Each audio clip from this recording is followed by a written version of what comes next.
چند وقت پیش داشتم به این فکر میکردم که چرا بعضی از روزا انقدر احساس پوچی میکنم و سردرگمم، و بعدش به این نتیجه رسیدم که تمام روزای زندگیم همین حسو داشتم. اولاش فکر میکردم بی هدف بودن یه جور آزادیه، اما کم کم فهمیدم یه تنهایی عمیقه. اما تو همون دورانی که داشتم از خود واقعیم فرار میکردم، یه نفر ازم یه سوالی پرسید. گفتش که اگه میدونستی به هر هدفی که بخوای میتونی برسی، اون موقع چه هدفی رو انتخاب میکردی؟ و وقتی که این سوالو ازم پرسید، دقیقاً فهمیدم که چرا این همه مدت بدون هدف بودم.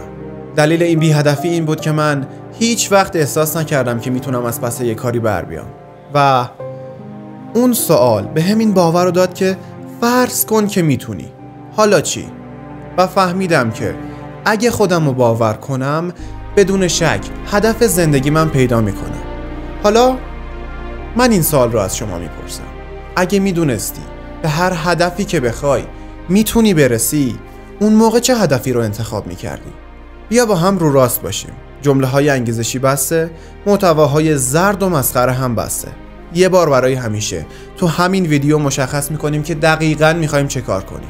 و یه چیزی هم بگم، قبل از اینکه میخواستم این ویدیو رو بسازم، رفتم هر چقدر که تونستم ویدیوهایی که در مورد هدف گذاری بود و نگاه کردم و فهمیدم که همشون دارن رویا فروشی میکنن و من و تو هم دنبال همینیم که یه نفر بیاد به همون توهم موفق شدن بفروشه، یا توهم بزرگترین دروغ دنیا، بزرگ فکر کردن.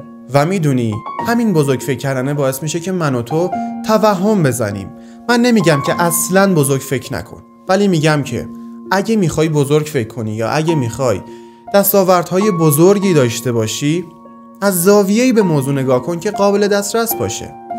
مثلا یه آدمی که در ماه 10 میلیون درآمد داره، اگه بخواد درآمدش رو به 15 میلیون تغییر بده اوکیه و قابل دسترسه. ولی اگه همون آدم بخواد از روی 10 میلیون بپره روی 100 میلیون، 2 تا اتفاق براش میفته. یک، شکست میخوره و همین شکستش باعث ناامید شدنش میشه، و 2، به آدمی تبدیل میشه که دستاوردهای کوچیک براش هیچ ارزشی نداره. مطمئنم که خیلیا رویا فروشی کردن و خیلیا هم همین حرفایی که الان من دارم میزنم و زدن. اما فرق این ویدیو با بقیه ویدیوها اینه که میخوام بهتون یه سیستمی رو معرفی کنم که تا حالا ازش جایی صحبت نکردن و باعث شده که من الان اینجا باشم.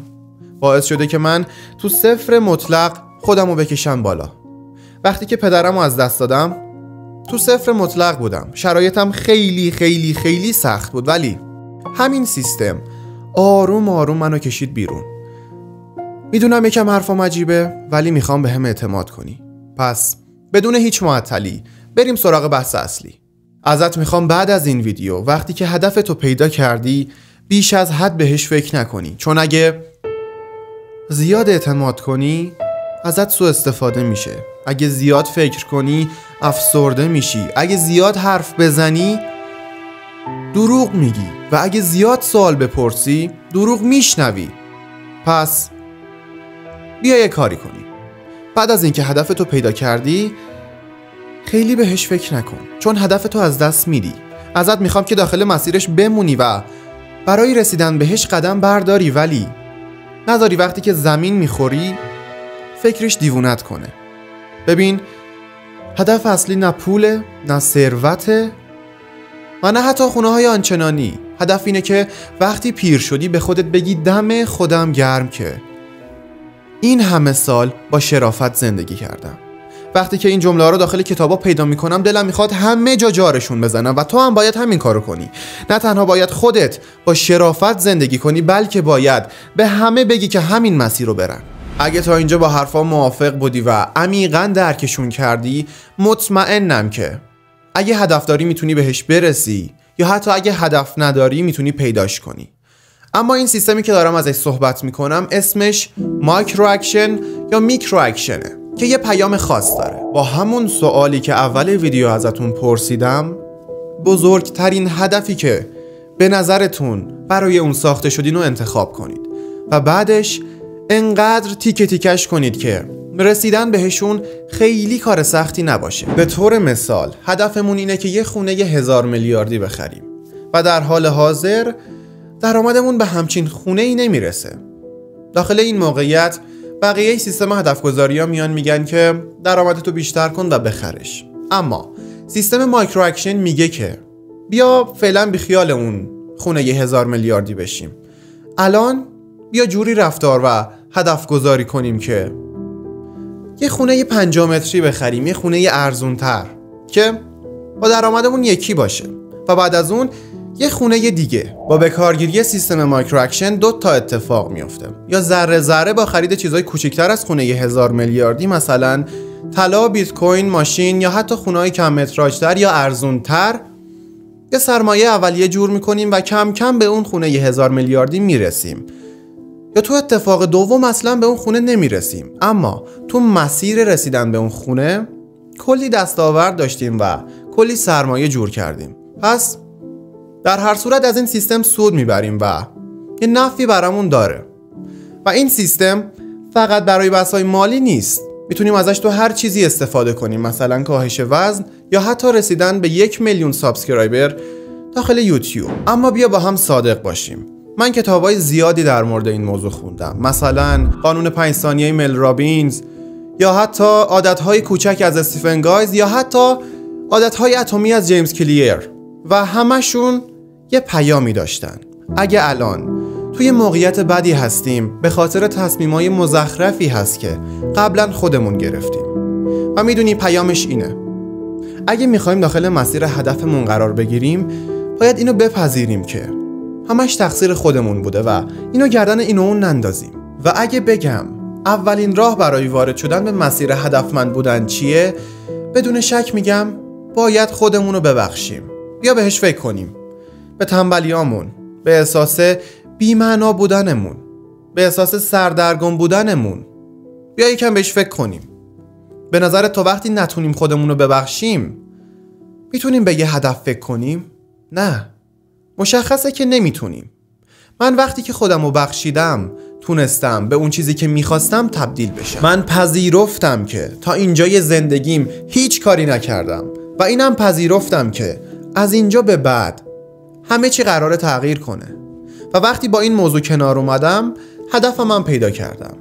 و تا وقتی که شما به این درک نرسید خبری از هدف نیست. پس ازت میخوام بیای بشینی با هم صحبت کنیم و ببینیم دقیقاً مشکل چیه. من داخل روزمرگیم گیر کرده بودم. هر روز تا لنگ ظهر میخوابیدم و تا ساعت 4 صبح بیدار میموندم و همیشه به خودم میگفتم که امروز باید یک کاری انجام بدم. ولی یکم که بیشتر بهش فکر میکردم میفهمیدم که اصلا نمیدونم باید چی کار کنم. زندگیم داشت از کنارم رد میشد و من فقط داشتم بهش نگاه میکردم. بقیه رو میدیدم که تو زندگی شرکت کردن و با ذوق و شوق دارن دنبال رویاشون میرن و دارن دنبالش میکنن، ولی من فقط داشتم نگاه میکردم. اما همه چی از اونجایی شروع شد که من خودم رو بخشیدم. مرحله اول اینه: پیچیده ترین کسی که باید اونو بغل کنید و ببخشیدش خودتون هستید. هر که آمد به جهان نقش خرابی دارد، در خرابات مپرسند که هوشیار کجاست. چه اشکالی داره؟ این همه سال ول گشتم برای خودم. چه اشکالی داره؟ که چی؟ هیچکی کامل نبوده و نمیتونه باشه. حالا چی؟ الان تصمیمت چیه؟ میخوای چند سال دیگه بازم به خودت همین حرفا رو بزنی؟ مشخصه که نه. پس رفیق من، دوست من، خودتو ببخش و بیا بریم سراغ سیستم مایکرو اکشن. و این سیستم 5 تا قسمت داره که دونه بدونش رو بررسی میکنیم. و اما قسمت اول، اینجا همون جاییه که باید بدون هیچ ترسی هدفتو انتخاب کنی. باید هر چیزی که اومد تو ذهنت که به نظرت سخت بود که بتونی بهش برسی رو انتخاب کنی، بدون هیچ ترسی از نرسیدن و از شکست خوردن.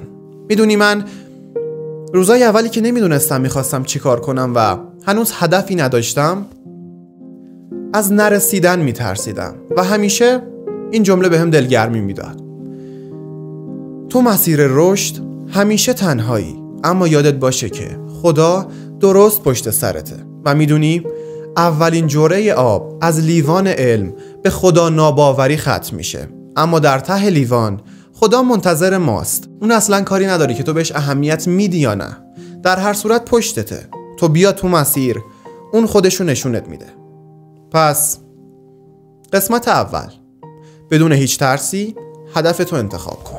و اما قسمت دوم، اون هدفی که انتخاب کردی و بذار جای اون خونه 1000 میلیاردی و بشین به این فکر کن که چطوری میتونی این هدفو تیکه تیکه کنی که سریعتر بهشون برسی. به طور مثال من میخوام داخل یوتیوب سرشناس بشم، پس اول باید کیفیت ویدیوامو ببرم بالا، بعد فن بیانمو بهتر کنم، بعد نورپردازیمو خوب کنم، بعد میکروفون بخرم، بعد دوربین بخرم و چیزای این شکلی و در آخر به اون سرشناسی برسم.